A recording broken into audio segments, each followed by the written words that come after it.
Hello guys! Welcome back to our YouTube channel at ngayon po ay ipapakita ko po sa inyo itong video na to kung saan nandito po kami ngayon sa Cebu para po sa aking follow-up check-up sa aking gamutan.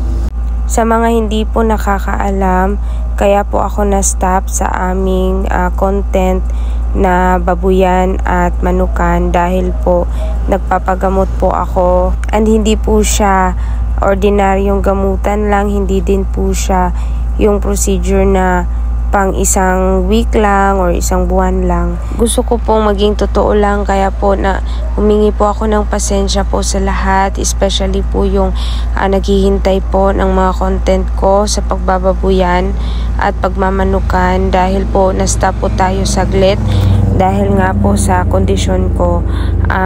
Sa information po sa lahat, ako po ay naoperahan po sa aking thyroid gland. Total thyroidectomy po ang surgical operation na ina-undergo ko. Tapos yung nakuha sa akin na thyroid gland ay kailangan po siyang i-biopsy dahil doon po ay may nakita pong bukol.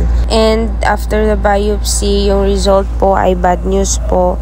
So kailangan ko po na maghintay ng ilang buwan for my other procedure na kailangan akong isalang.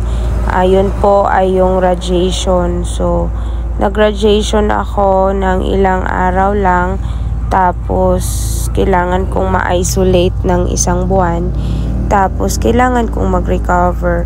Kaya hindi ko po talaga pa nagagawa na mag-content po ng pagbababuyan at pagmamanukan dahil kailangan ko pa muna pong mag-recover.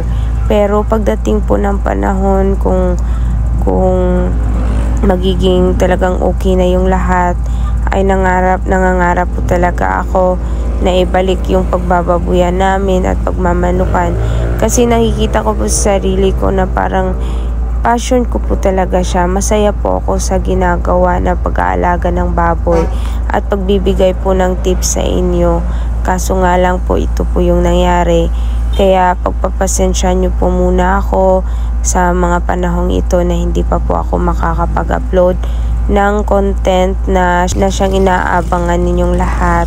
Lalo na po sa mga nagfa-follow sa akin, nagsusubscribe. At dito po ay pauwi na po kami nito. Galing na po kami sa Cebu. Maganda po ang result ng aking follow-up check-up po. Kaya nagpapasalamat po ako at super po akong happy and thankful po sa Panginoon dahil hindi niya po ako iniwan at hindi niya po ako pinabayaan.